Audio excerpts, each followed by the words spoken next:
Hi, friends, and welcome back to the Play Along Journal series where I'm working through 2 handmade art journals from beginning to end. And my intention with this series was to show you how I work in my custom little handmade art journals.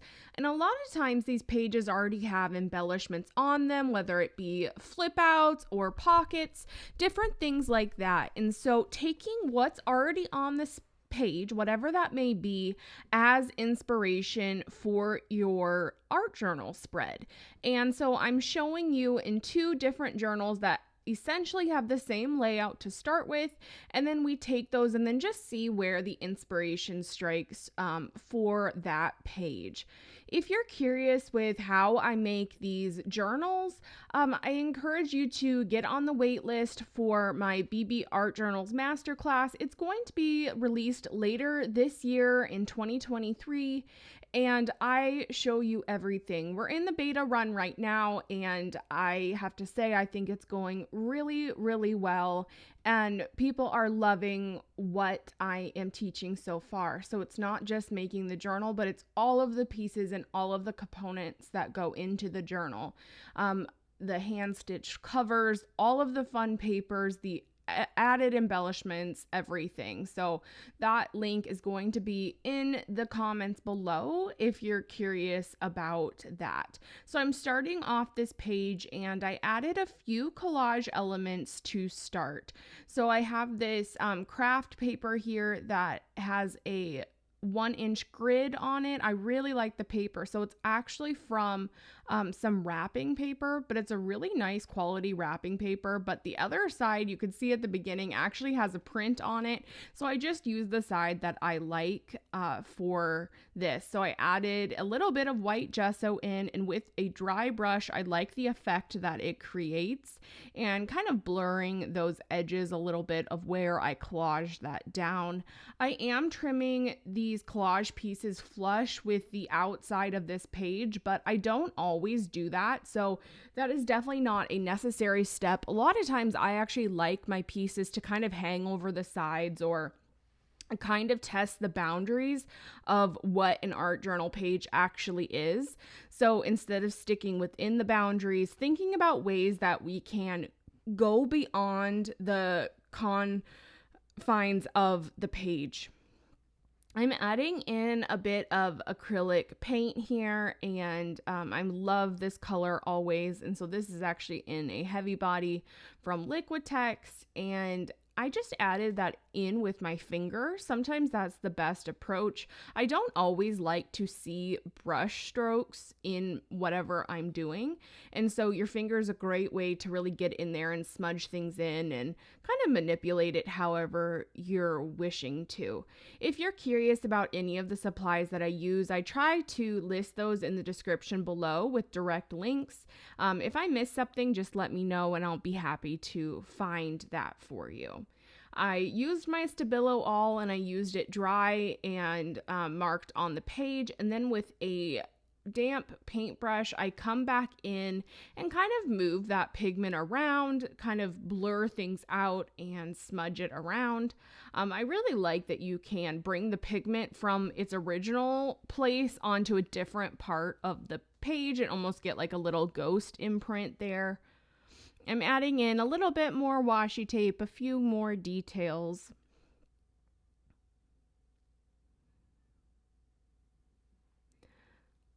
I want to add a little bit of highlight, and so a white correction pen is the perfect way to do that for me. I'm adding in little white art marks, which are really fun. I like the texture that this pen leaves once it's dry. And it dries really quick, which I appreciate as well. Working inside of a journal, I don't always like to work with things that take forever to dry just because you have to leave that page open and you have to be a little bit more careful and you can't move on to the next page until it's dry. And so the fact that this leaves great texture visually and tactilely, I just really appreciate.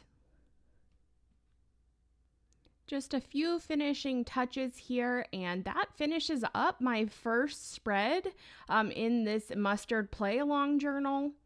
Next up, I'm going to start working in my teal journal, and it'll be fun to kind of compare how they look from starting with the same exact spread.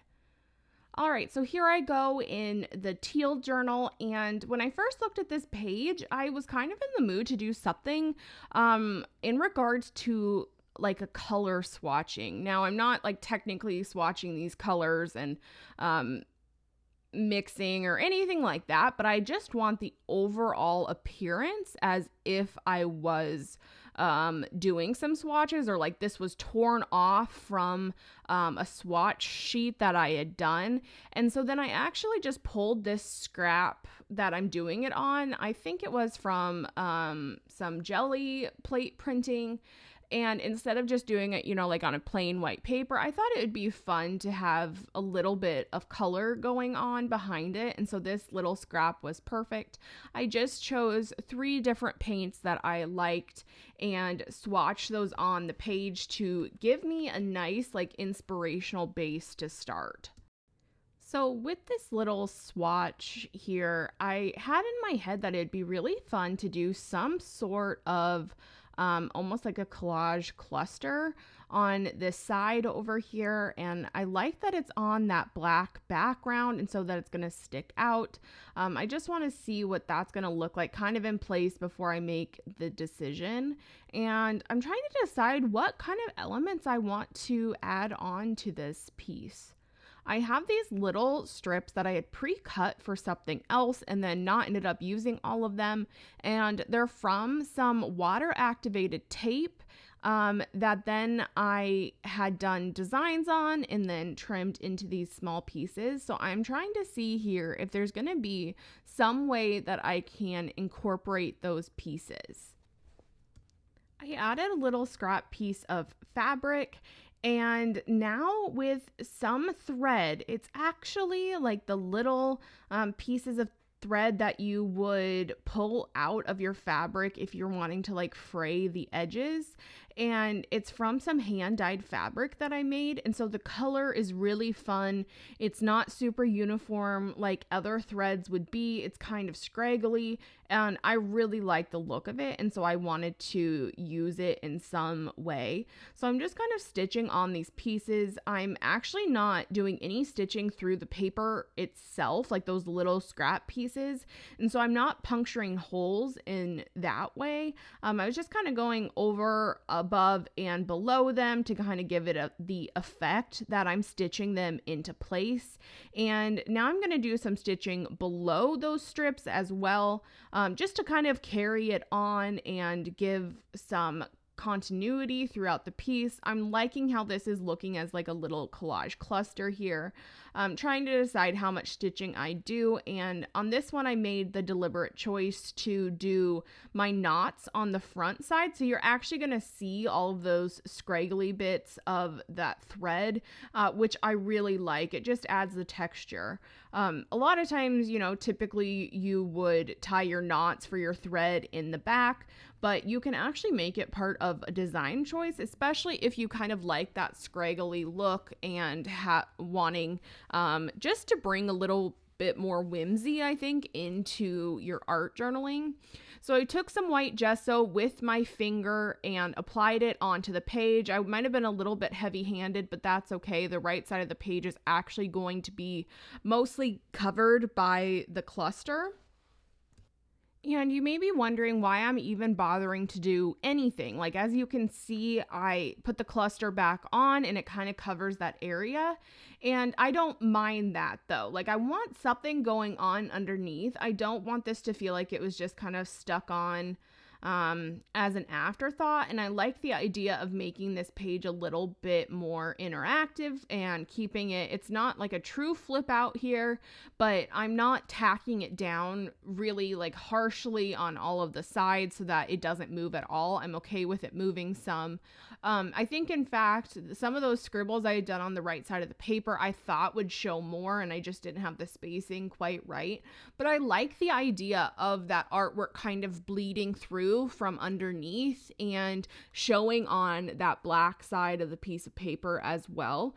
So think about that with your elements. It's all about creating those layers, and that's what's going to bring in the interest. It's going to be what brings in the intrigue to your work. So don't just think about what's going to be sitting on top. A lot of times, the way to get that true interest is having layers and having them partially covered up, and you're not going to see everything that you're doing. And it's kind of scary to think about covering work that you've done. And it definitely takes practice and the mindset that it's okay if it gets quote unquote ruined. You're not ruining your page. You're exploring, you're playing. This is meant to be play. So I added some more blue onto the left side, and I really enjoy the way that this spread turns out. I had thought about adding a quote over something like on the left hand side.